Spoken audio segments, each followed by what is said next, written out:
ঠিক যেমনটা সুপ্রিম নির্দেশ ছিল, সুপ্রিম নির্দেশ মেনেই ওয়েবসাইটে অযোগ্য তালিকা প্রকাশ করে এসএসসি এবং সেই অযোগ্য শিক্ষকদের তালিকা কমিশনের তরফ থেকে দেওয়া হয়েছে। কতজনের নাম রয়েছে প্রত্যেকটা আপডেট আমরা আপনাদের সামনে তুলে ধরেছি। আরো ডিটেইল আপডেট দেব। প্রীতি রয়েছে আমার সঙ্গে ইতিমধ্যেই। প্রীতি, অযোগ্য তালিকা এসএসসি প্রকাশ করেছে, একেবারে সুপ্রিম কোর্টের নির্দেশ মেনেই তা প্রকাশ করা হয়েছে। কতজন রয়েছেন এই তালিকায় আরো ডিটেইল একটু জানতে চাইবো। দেখো সোনিয়া, বৃহস্পতিবার সুপ্রিম কোর্ট নির্দেশ দিয়েছিল যে 7 দিনের মধ্যে এসএসসি কে যে অযোগ্যদের তালিকা, সেই অযোগ্যদের তালিকা সামনে আনতে হবে, ওয়েবসাইটে পেশ করতে হবে। ঠিক দুদিনের মাথায় অর্থাৎ শনিবার গতকাল রাতের দিকে এই যে অযোগ্যদের তালিকা বা দাগিদের নাম তা কিন্তু প্রকাশ করে এসএসসি এবং 1804 জনের নাম রয়েছে এখনো পর্যন্ত যেমনটা জানা যাচ্ছে। এবং নাম এবং রোল নাম্বার প্রকাশ করলো এসএসসির তরফে কোন স্কুলে, অর্থাৎ এই যে 1804 জন দাগি শিক্ষক দাগিয়ে দেওয়া হয়েছে তারা কোন স্কুলে, তাদের বিস্তারিত ডিটেলস কি সে সমস্ত কিন্তু এসএসসি প্রকাশ করেনি। তবে যে সমস্ত শিক্ষকদের দাগি হিসেবে চিহ্নিত করা হয়েছে তাদের নাম এবং রোল নাম্বার তা কিন্তু ওয়েবসাইটে প্রকাশ করে দিয়েছে অলরেডি। সোনিয়া, প্রীতির সঙ্গে থাকো।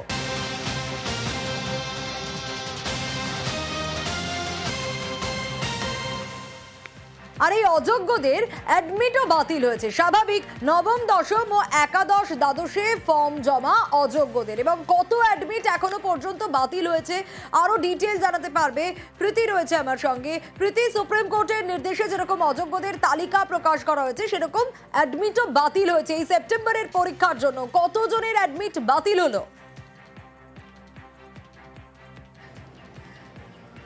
দেখো, তোমাকে একটু আগে যেমনটা বলছিলাম যে অযোগ্যদের তালিকা পেশ করেছে সুপ্রিম কোর্টের নির্দেশ মেনে এসএসসি এবং গতকাল রাতে সে তালিকা প্রকাশ করা হয় এবং 1804 জনের নাম রয়েছে এই যে তালিকা, সেই তালিকায়। এর পাশাপাশি আরো একটি বিজ্ঞপ্তি জারি করে এসএসসি এবং সেখানে কিন্তু স্পষ্টত বলা হয় যে সমস্ত দাগিদের নাম চিহ্নিত করা হয়েছে তাদের মধ্যে বেশ কিছু সংখ্যক শিক্ষক তারা কিন্তু নতুন করে যে পরীক্ষা হতে চলেছে এসএসসি, সেই পরীক্ষায় তারা যে অ্যাডমিট কার্ড, সেই admit card form fill up করেছিল এবং সেই বিজ্ঞপ্তিতে স্পষ্টত জানিয়ে দেওয়া হয় দাগি শিক্ষক যাদেরকে চিহ্নিত করা হয়েছে সুপ্রিম কোর্টের নির্দেশ মেনে, অর্থাৎ এসএসসি দাগিদের যে চিহ্নিত করেছে তাদেরকে কিন্তু পরীক্ষায় বসতে দেওয়া হবে না এবং তাদেরও একটা স্পেসিফিক সংখ্যা দিয়ে দেওয়া হয়। নবম দশমের ক্ষেত্রে সেই সংখ্যাটা দেওয়া হয় 1140 এবং একাদশ দ্বাদশের ক্ষেত্রে দেওয়া হয় 1020। অর্থাৎ এই সমস্ত শিক্ষকদের নাম, রোল নাম্বার এবং এছাড়াও আরেকটা জিনিস জানানো হয় যে তাদের কোন কোন শিক্ষা কেন্দ্রে তাদের পরীক্ষা হয়, অর্থাৎ সেই এক্সামিনেশন সেন্টার সেটাও কিন্তু চিহ্নিত করে দেওয়া হয়েছে। এই যে বিজ্ঞপ্তি, সেই বিজ্ঞপ্তি অর্থাৎ গতকাল যে বিজ্ঞপ্তি এসএসসির তরফে দেওয়া হয়েছিল, প্রথমে তা অযোগ্যদের তালিকা প্রকাশ হয় এবং পরবর্তীতে অ্যাডমিট কার্ড যে বাতিল, সেই অ্যাডমিট কার্ডের বাতিলও বিজ্ঞপ্তি প্রকাশ হয়। সোনিয়া, বেশ প্রীতি, আমরা বলতে পারি যে আমরা মূলানুগ এবং কোর্ট যেরকম বলছেন সেইভাবেই কাজ করছি। এর তারপর রাজনৈতিক তার কি ইমপ্লিকেশন হবে সে বিরোধী দলনেতা বা অন্য যারা বলেছেন যা কিছু আপনারা যা বলছেন তারা তাদের মতো বলবেন। আমরা কোর্ট যেটা বলেছেন সেটাই আমরা নিশ্চয়ই সেটা শুনব। এসএসসির অযোগ্য তালিকায় রয়েছে বনগাঁর রিতেশ ঘোষের নামও। সেই রিতেশ ঘোষ কি বলছে? পাশাপাশি অযোগ্য তালিকায় নাম রয়েছে পূর্ব মেদিনীপুরের ভূগোলের শিক্ষক কমলেশ কাপাটেরও। 2016 সালে যখন পরীক্ষা দিয়েছিলাম তখন আমি একজন ক্যান্ডিডেট, কার সাথে কি চুক্তি হচ্ছে, কার সাথে কি, সেটা আমার জানার কথা নয়। প্রত্যেকটা ধাপ পার করে করে আজ আমরা এখানে এসেছি। আমি অন্য চাকরিও পেয়েছিলাম, সেই চাকরিতে আমি যেতে পারতাম। আজকে এসএসসির ভুলের জন্য আজকে এই অবস্থা হয়েছে। যে এসএসসি এটা কি করে নামটা আমাদের ওইমানিসুর নামটা ওখানে ঢোকালো, প্রশ্নচিহ্ন আমার এখানেই। তার কারণ হচ্ছে আমাদের নামটা ওখানে থাকারই কথা নয়, কারণ কোর্ট আমাদেরকে চিহ্নিতকরণ করেনি টেন্টেড হিসাবে, তাহলে আমাদেরকে ঢুকিয়ে দিল কেন? আমাদের অ্যাপ্লিকেশন গ্রহণ করেছিল কোর্টের অর্ডারেই এবং আমাদের অ্যাডমিটও ইস্যু হয়েছিল। আজকে কোন মন্ত্র বলে বা হঠাৎ আমাদেরকে টেন্টেড করে আমাদের অ্যাডমিটটাকে ক্যান্সেল করালো এবং আজকে আবার তালিকায় উঠালো। আমরা আবার কোর্টের কাছে যাব বা কমিশনের সাথেও সাক্ষাতে কথা বলবো, আমরা কারণ দর্শাবো যে কী কারণে আমাদের তালিকায় নাম আসলো। আর এসএসসির যে অযোগ্য তালিকা প্রকাশ হয়েছে সেখানে রাজপুর সোনারপুরের 18 নম্বর ওয়ার্ডের কাউন্সিলর কুহেলি ঘোষ, তার নামও রয়েছে। তিনি রাজপুরের একটি স্কুলে শিক্ষকতা করেন, অর্থাৎ শিক্ষকতা করতেন। এসএসসির অযোগ্য তালিকায় এবার তার নামও রয়েছে। কুহেলি ঘোষ কে ইনি যেরকম শিক্ষিকা, তার পাশাপাশি সোনারপুরের 18 নম্বর ওয়ার্ডের কাউন্সিলর। এই যে অযোগ্য তালিকা প্রকাশ হলো, অর্পণের কাছ থেকেই জানবো। অর্পণ, অযোগ্য তালিকায় নাম দেখে এবার তার কি রিয়াকশন, কি বলছেন তিনি?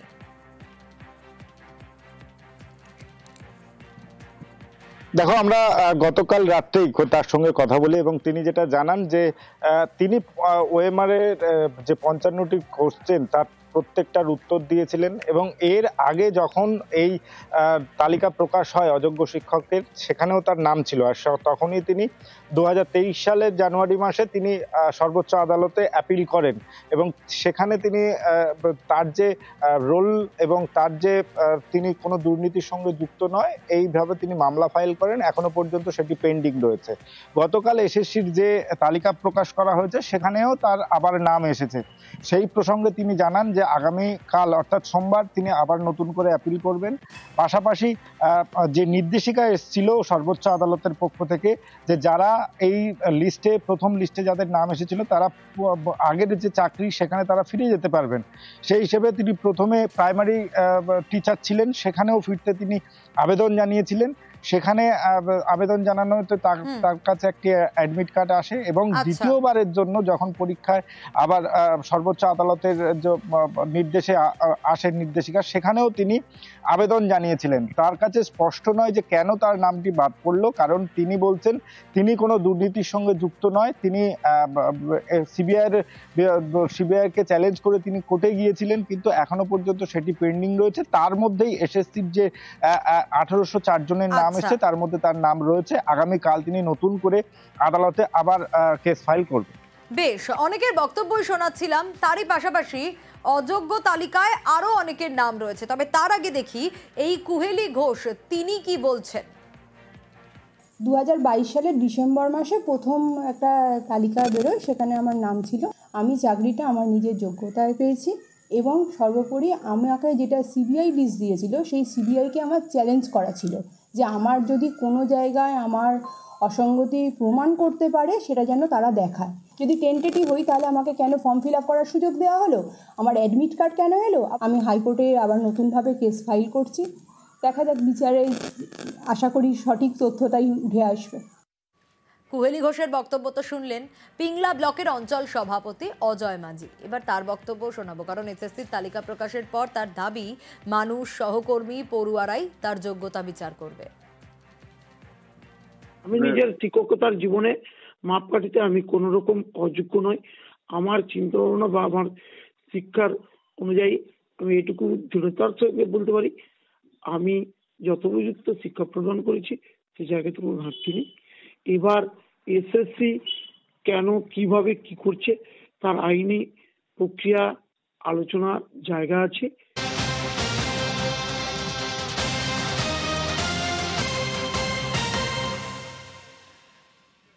আর এই মুহূর্তে নজর রাখতেই হচ্ছে জীবন কৃষ্ণের অ্যাকাউন্টে অযোগ্যর টাকা। কত অযোগ্যর টাকা জানেন? এখনো পর্যন্ত যে আপডেট আমরা পাচ্ছি 75 অযোগ্যর টাকা নাকি জীবন কৃষ্ণের অ্যাকাউন্টে। প্যানেল উত্তীর্ণ হওয়ার পরও চাকরি, টাকা ফেরত চেয়ে চাপ আসতেই চাকরির ব্যবস্থা। কি অভিযোগ উঠে আসছে আরো ডিটেল এ বিষয়ে জানাতে পারবে অমিত, রয়েছেন আমার সঙ্গে। অমিত, 75 অযোগ্যর টাকা এমনিতেই জীবন কৃষ্ণ সাহা জর্জরিত এই দুর্নীতির অভিযোগে।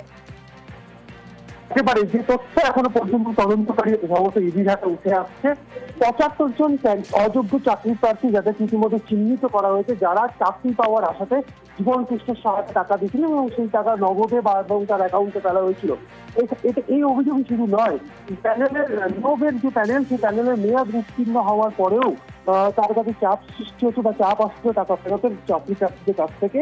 সেই জন্য সেই 75 জনকে তালিকা তিনি এসপি সিনহা অর্থাৎ উপদেষ্টা কমিটির মাথায় যিনি ছিলেন এসএসসি, যে এসপি সিনহার কাছে যে তালিকা পাঠানো হয়েছিল জীবনের 75 জনের, তার মধ্য থেকে কয়েকজন চাকরি প্রার্থীর চাকরি কিন্তু সুনিশ্চিত করা হয়েছিল প্যানেলের মেয়াদ উত্তীর্ণ হওয়ার পরেও। এমনটা তদন্তে উঠে এসছে এবং সেক্ষেত্রে এসপি সিনহার কাছে মিডিলম্যান প্রচন্ডের হাত দিয়ে নগদে টাকা পাঠানো হয়েছিল এবং সেই কয়েকজন চাকরি প্রার্থী তার চাকরি সুনিশ্চিত করা হয়েছিল বা করতে পেরেছিলেন জীবন কৃষ্ণ সাহা তার 75 জন চাকরি প্রার্থীর যে তালিকা তার মধ্যে থেকে সেক্ষেত্রে সেই চাকরি প্রার্থী পিছু মাথা পিছু এসপি সিনহা এবং এসএসসি কর্তাদের জন্য 5 থেকে 7 লক্ষ টাকা করে পাঠানো হয়েছিল নগদে। এবং সেই ক্ষেত্রে ইডি আধিকারিকরা এখন সুনিশ্চিত হতে চাইছে যে জীবন কৃষ্ণ সাহার পাঠানো 75 জন তালিকার মধ্যে কতজনের চাকরি সুনিশ্চিত করেছিলেন এসপি সিনহা। তাহলে এই জায়গার অঙ্কটা আরো স্পষ্ট হবে। তাহলে জীবন কৃষ্ণ সাহা টোটাল যে টাকাটা তিনি তুলেছিলেন সেখান থেকে কত টাকা তিনি এসপি সিনহাদের পাঠিয়েছিলেন সেই টাকাটাও কিন্তু তারা বার করতে চাইছে। অমিত, একটা বিষয় একটু জানতে চাইবো, প্যানেলের মেয়াদ উত্তীর্ণ হয়ে গেছে তারপরও চাকরি, এই যে 75 অযোগ্যর কথা বলা হচ্ছে, এদের টাকা জীবন কৃষ্ণ সাহা নিয়েছিলেন তার মানে?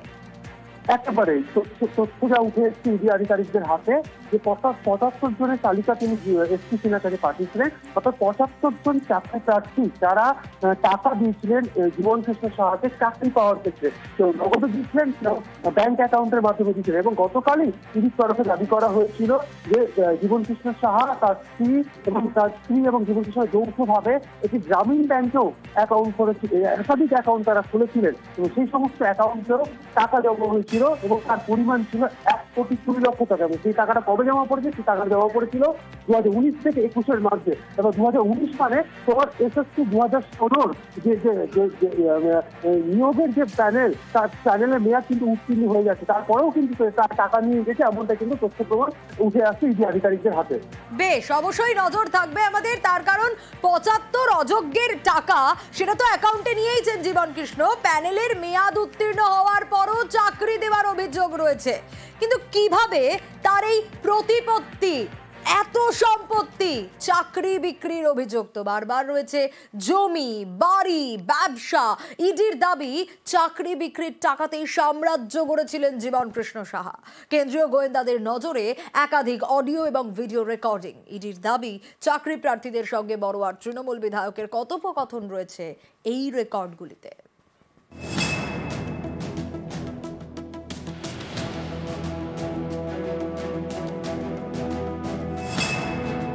জমি, বাড়ি, ফ্ল্যাট, ব্যবসা, শেয়ারে লগ্নি।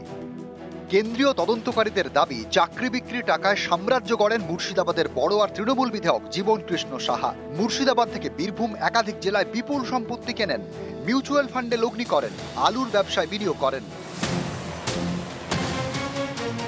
অল্প দামে আলু কিনে কোল্ড স্টোরেজে রেখে মুনাফা করেন। ইডির দাবি বিধায়কের ব্যাংক অ্যাকাউন্টে 1,20,00,000 টাকার বেশি লেনদেন হয়েছে। আমরা ব্যবসায়ী পরিবারের লোকজন, আমাদের টার্ন ওভার হয় ইয়ারলি 2 কোটি টাকা, কোনো রকম তথ্য প্রমাণ নাই। রেশন ডিস্ট্রিবিউটার আছে, রাইস মিল আছে, যেখানে পটেটো কোল্ড স্টোরেজ আছে। আমরা বনেদি ফ্যামিলি থেকে বিলং করছি। স্ত্রী অ্যাকাউন্টে 40 লাখ টাকা পেয়েছে, সেটা 7 বছরে। তদন্ত সহযোগিতা করব। জীবনের বিরুদ্ধে কেন্দ্রীয় এজেন্সির হাতিয়ার একাধিক অডিও এবং ভিডিও রেকর্ডিং। ইডির দাবি চাকরি প্রার্থীদের সঙ্গে জীবন কৃষ্ণের কথোপকথনের প্রমাণ রয়েছে রেকর্ডিংগুলিতে। বিধায়ক গ্রেপ্তারের পর ভাইরাল হয়েছে একটি ভিডিও, যেখানে দেখা যাচ্ছে জীবন কৃষ্ণের কাছে টাকা ফেরত চাইছেন এক চাকরি প্রার্থী। আপনি বললেন 4 লাখের মধ্যে 2 লাখ দেবো, তাই বললেন। সেটা তো আমি বললাম, শরীর খারাপ কবে থেকে আমরা বলছি 2 লক্ষ টাকা, 4 লাখের মধ্যে 2 লাখ দেন অন্তত, আপাতত 2 লাখ টাকা দেন প্লিজ, প্লিজ স্যার। একটা ভিডিও দেখা গেছে যেখানে আপনি টাকার কথা বলছেন, ফেরত চাইছেন। না না, এটা অনেক কিছু বানাবে এখন, আমরা তো এভেলেবল, অনেক কিছুই বানাবে। একটা ভিডিও দেখা গেছে যেখানে আপনি টাকার কথা বলছেন, ফেরত চাইছেন। না না, এটা অনেক কিছু বানাবে এখন, আমরা তো এভেলেবল, অনেক কিছুই বানাবে। ইডির আগে সিবিআই গ্রেপ্তার করেছিল বড়োয়ার বিধায়ককে। সে সময় বিধায়কের ফোন বাজেয়াপ্ত করেন তদন্তকারীরা।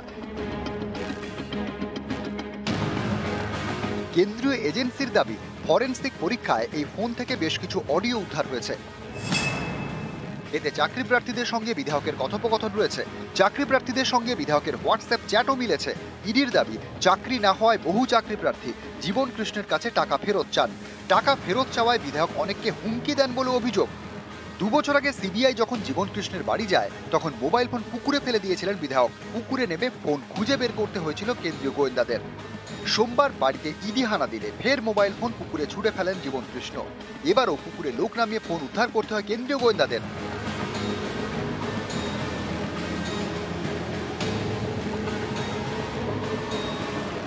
বিধায়কের যদিও দাবি তিনি পুকুরে ফোন ফেলেননি। আপনি মোবাইল কেন ফেললেন? মোবাইল ফেলিনি, কতবার বলবো মোবাইল ফেলিনি। দাদা মোবাইল কেন ছুড়লেন? নিউজ 18 বাংলা।